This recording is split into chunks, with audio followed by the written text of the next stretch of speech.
Grabatzen ari garen unean, gaueko 11:30 diren.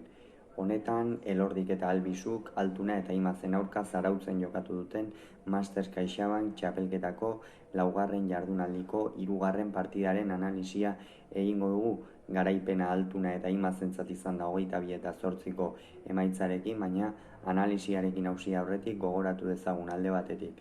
Altunak eta Imazek galdu egin zutela Eskurdia eta Mari Eskurrenaren aurka pasaren jardunaldian, eta Elordi eta Albizuri ere galtzea egokitu zitzaiela euren kasuan Peña eta Rezustaren aurka. Beraz, bibikoteak dinamika ez egokienean iritsi dira, baina egia da Elordik eta Albizuk puntu premia askoz ere handiagoa zeukatela gaurko Altunak eta Imaze baino, izan ere Altunak eta Imazek gaurkoaren aurretik jada 2 puntu pilatuta, poltsikoratuta baitzituzten. Norgehiagokaren analisiarekin hasita bat ere kolorerik izan ez duen norgehiagoka izan da hasieratik. Nik uste Elordiri eta Albizuri presioa gain hartu diela gaurko egun honetan, presioa nabarmen gain hartu die. Azkenean irabazi beharra zeukaten norgehiagoka bat zen, eta ez dute ondo kudeatu presioa, eta ondorioz erraz galdu dute. Partida hasieran Jon Ander Albizu oso gaizki ikusi dugu, pilota asko galtzen, pilotara jarriz bai, baina pilota asko galtzen. Aitor Elordi ere protagonismorikan lortu ezinikan, eta aldiz Altuna eta Imaz bili dira. Uste dut Ander Imazek ez duela pilota bakar bat ere galdu lehen zati horretan, 12 eta 2 aurreratu dira, pentsa zenolako egurra, eta horixe, Albizu gaizki, Elordi ezin jokoan sartu, eta Altuna bere erritmoa sartzen, ez inongo distirarekin, ez du inongo distirarik erakutsi gaurkoan jokin Altunak, baina bai zuzen jokatuaz, eta Ander Imaz oso ongi, beste norgehiagok eta baino askoz ere hobeto ikusi du gaurkoan Oiartzuarra atzeko kuadro horietan.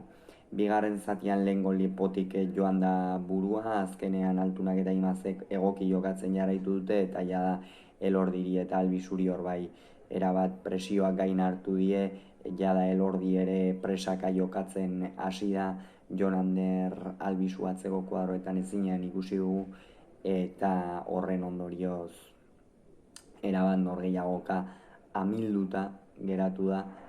18 eta 4 ere joan dira gero, eta partida osoa horrelaxe izan da, ez da besterik izan gaurko egun honetan Zarauzko Aritz Batalde pilotalekuan, eta honen bestez honekin nola geratuko litzateke sailkapena, Elordi eta Albizu inolako aukerari gabe geratu dira, izan ere puntu bakarrarekin dagoen beste bikotea Larrazabalek eta Zabaletak osatzen dutena da, eta Larrazabal eta Zabaletaren aurka tanto aberaxak galduta daukate Elordik eta Albizuk. Honen bestez jada txapelketatik kanpo geratu dira Bizkaitarra eta Gipuzkoarra, eta hemen datu bat eman beharrean naiz, izan ere